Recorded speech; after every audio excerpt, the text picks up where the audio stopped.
Alright guys, this as you can see is Jeep Wrangler 3.6. We already removed the cover, but now I'm gonna talk about this vehicle because I had a couple of guys, Wrangler owners I want to say. He was asking me some questions I didn't know by heart, or I didn't know the answer to by heart, but we're gonna find out now because I actually have one that I'm about to track down that's on the exact same topic he was discussing.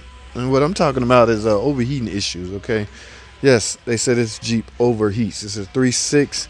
Now the question from Buddy was pertaining to fan operation. When do the fan come on? Okay, as you all know, the fan signals some cars come from the coolant temp sensor and in some cases the AC. Okay, the fan actually, this is an electric fan by the way.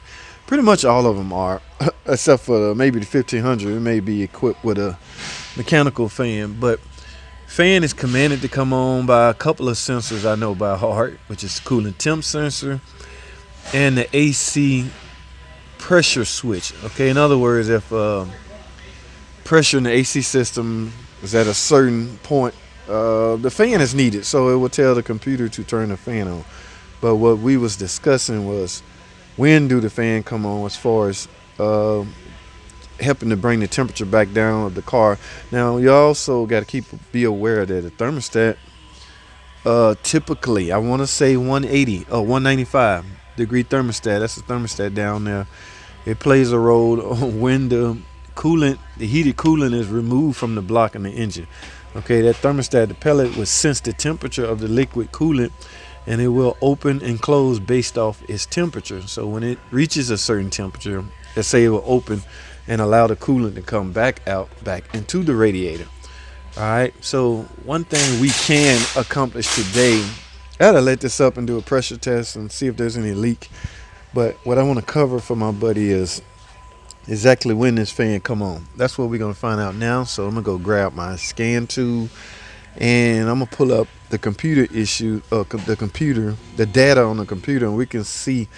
I'll try to set my laptop right here so we can see. I guesstimated 230.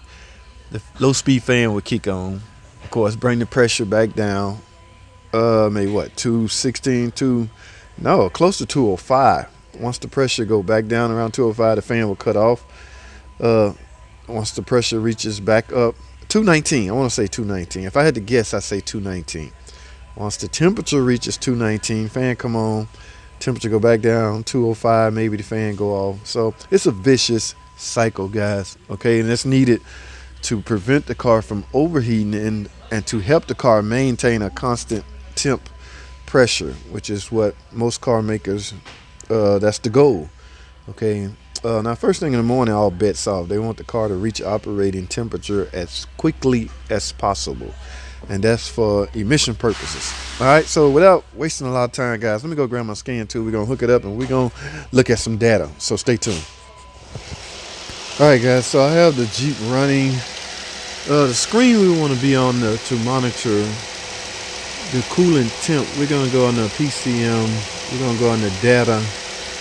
Let's stroll down to where we can see coolant temp. Where is coolant temp? We are looking for coolant temp.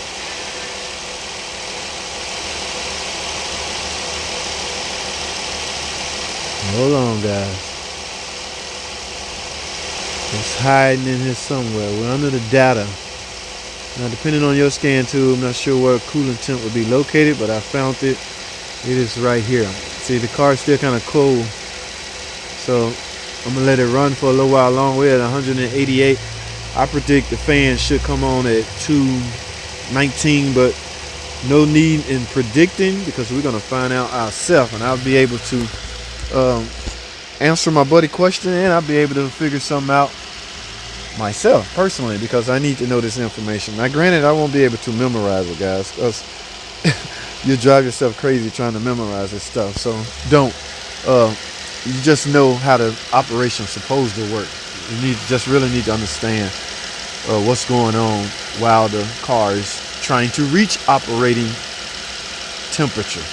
All right, there's a safe zone. That is a comfortability zone each car is trying to get to to give you that stoichiometric fuel mixture.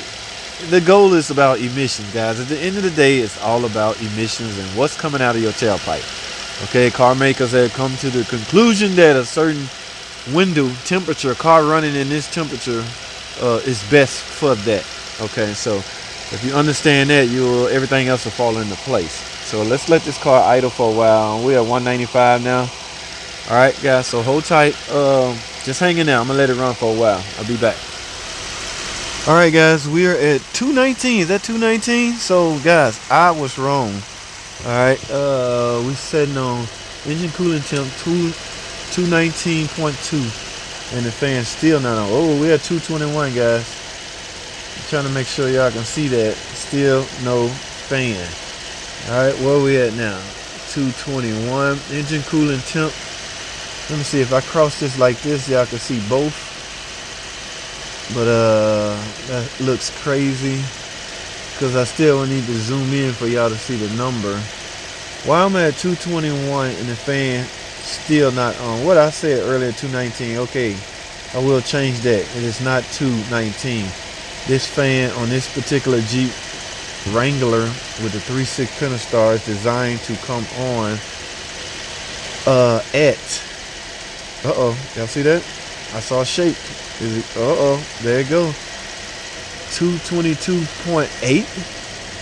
What a weird number to command the fan to come on. 222, guys.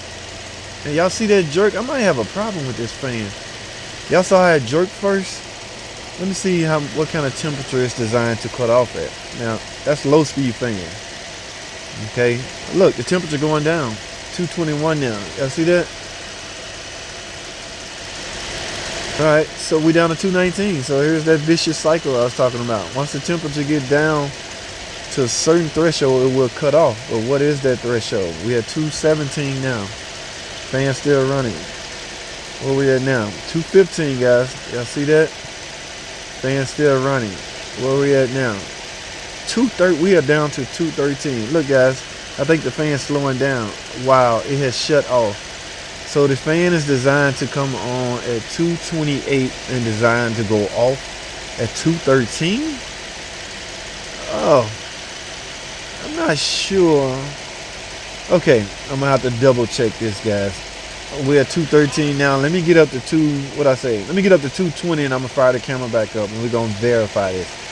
It's one of those, I need a second opinion or I want to see it again. So hold tight. We're at 213. I don't want the camera to run that long and I don't have nothing to speak about for that long. So when it get to 220, I'm gonna fire the camera back up. Stay tuned. All right, guys, I'm back. Where we at? 219.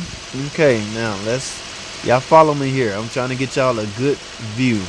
We're at 219, no fan. Previously, the fan came on at 222.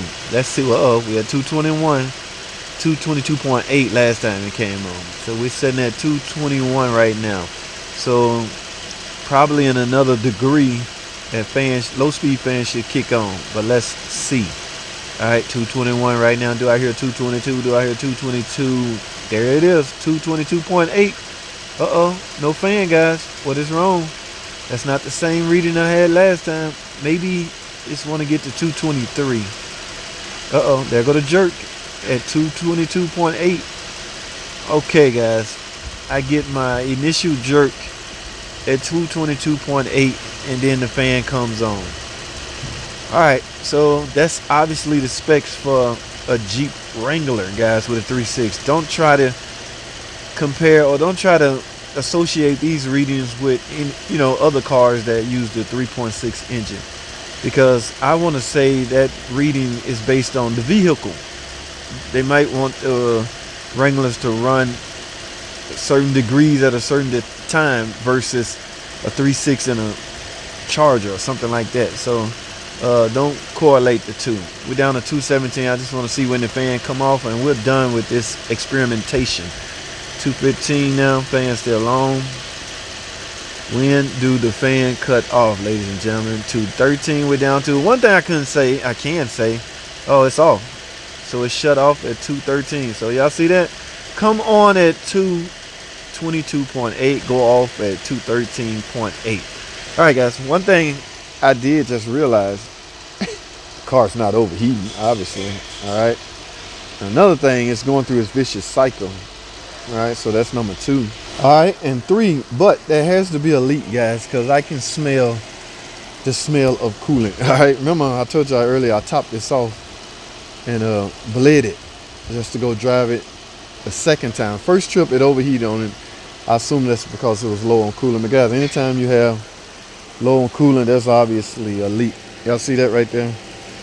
Okay, now that's the condenser, but coolant could easily be pissing out of the radiator right into this area. That's likely what I'm smelling. All right, so I will have to write up a radiator. All right, pressurize it. Didn't find any leaks. Guys, be careful with the coolant pressure tester. It can trick you sometimes. Show no leak under pressure, but if the car is running and pressure build up, the leak may show up. So it's gotta be a judgment thing. Do you pressurize it while the car is running? Some people do. I'm not against that. I have done it in the past because I really wanted to know where a car was leaking coolant, and I ended up doing that. One thing about that, you just want to make sure your pressure don't exceed your gauge, or you can damage your tool. All right. So, but in this case, I can see this is likely what I'm smelling. I smell the smell of coolant. So I'm gonna write up a radiator, guys, and depending on if they sell it, I think I already have a video out on replacing the radiator on the Grand Cherokee, but. Let me wrap this video up, guys. Do not, like I say, do not try to compare, or do not think all engines with a 3.6 run off those specs. It's just not the case. It varies from vehicle to vehicle, guys. All right, that's all I have, man. Thanks for watching. Comment, subscribe, and I'll see y'all on the next video.